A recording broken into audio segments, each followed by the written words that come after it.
Movies.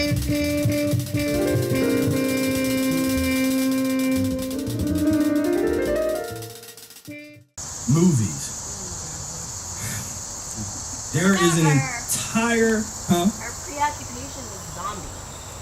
Thank you. Preoccupational Zombies, one of the most successful television programs in the history, is what? The Walking Dead. And it has spin-offs, and it's got the Fear of the Walking Dead, and that's the kind of the conclusion of all of the old zombie movies. As far back as you go, to some of the earliest movies, there's zombies involved, some kind of monsters and zombies, and think about that. I mean, what does that mean when you're obsessed with, it's like these human forms that are dead, that are devoid of consciousness, yet they can still eat, they can still move and walk, and if they get too close to you, they will infect you and they will eat you. Who thinks of that? I mean, where does that come from? A fruit-only diet? Is that the kind of art, sophisticated art, that comes out of somebody that's eating fruits and green leafy vegetables? What do you have to eat to even want to create that? Those kind of ideas. And then zombie movies are often in what? In the horror movie section. There's an entire genre of death. I mean, there's enough movie death in all of the different genres of movies, but particularly horror is all about death and gore. And when we talk about these things, I'm not, I know to people that aren't that know what we're talking about, it can come across sometimes as if I'm like attacking or downing somebody's saying. It's like, no, I'm saying I came from that. From age like 12 and 13 to about 17, I was like the biggest horror movie buff you would find. I was that annoying person that could tell you what was about to happen right before it happened. So you probably didn't want to watch horror movies with me because I couldn't help it. Like, oh, come on. That's because they all have the same little thing.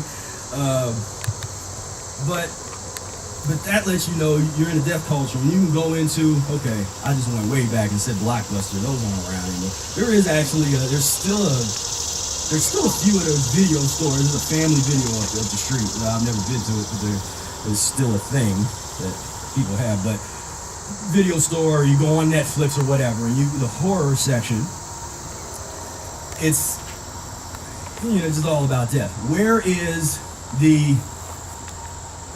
the immortal beings genre of movies? Where is the fruitarian movies?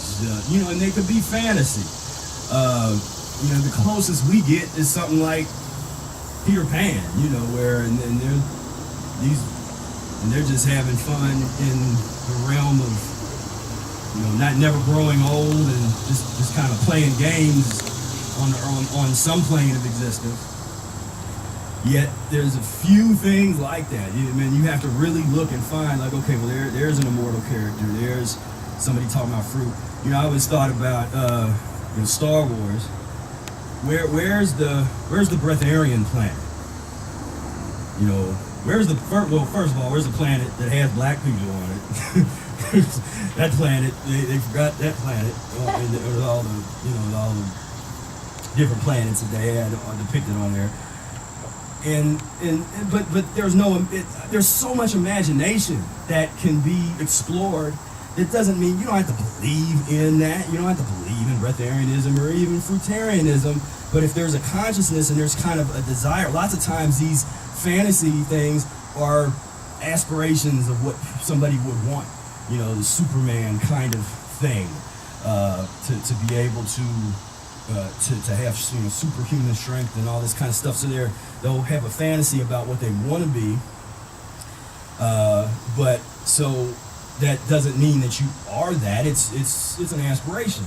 So within that context, there's no reason not to have movies and songs and pieces of art that talk about breatharianism, that talk about immortality, that talk about cleanliness and clean beings. You can even go back into the old stories of the light, the beings of light, and a lot of different traditions, theological traditions have these stories of the time of paradise. There's a book that I like, Visions of Paradise by Heinberg, which just kind of distills a lot of these origin of humanity myths. But there was a so-called golden age, according to a lot of sources and a lot of different traditions, and there's little bits and pieces that you can go back to those stories and get, but as things have decayed and become more degenerate, we've lost